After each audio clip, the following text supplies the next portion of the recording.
Good evening, I'm Brett Baer. After a day of bipartisanship and unifying language, President Obama was back to politics today here in Washington. The president followed up Thursday's trip to Texas with a historic visit to one of his key support groups to talk about one of the most polarizing issues in the country. Here is Chief Washington correspondent James Rosen.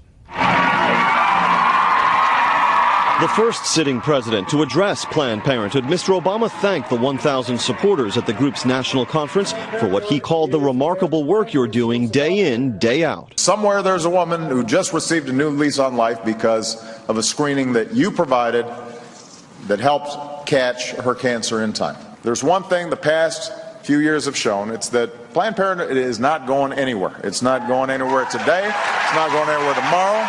Planned Parenthood also performs an estimated 300,000 abortions a year. President Obama never used the word, nor did he mention the ongoing murder trial in Philadelphia that has captured national attention, in which Dr. Kermit Gosnell, an abortion provider, has pleaded not guilty to charges he killed 4 live-born babies by snipping their spines and also caused the death of a patient allegedly medicated by untrained staff. When we're hearing lurid details of this doctor being held on trial for infanticide and the testimony coming out is really, really gripping.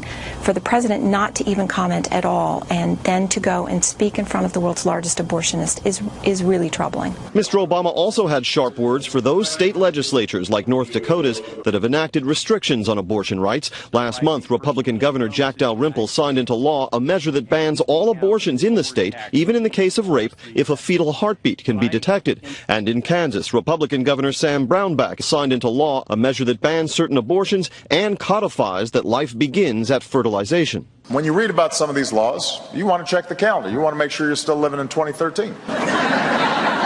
The only person who should get to make decisions about your health is you. The state legislatures that are in the state capitals across the country are acting on the will of the pro-life grassroots. There's no industry that President Obama has been more intent to protect and promote than the abortion industry, and Planned Parenthood is a leader among them. The defense in the Gosnell case rested this week without calling any witnesses. The jury is expected to begin hearing closing arguments, Brett, on Monday. James, thank you. Well, what do you think about the president's speech to Planned Parenthood? Let me know on Twitter. You can follow me at Brett Baer.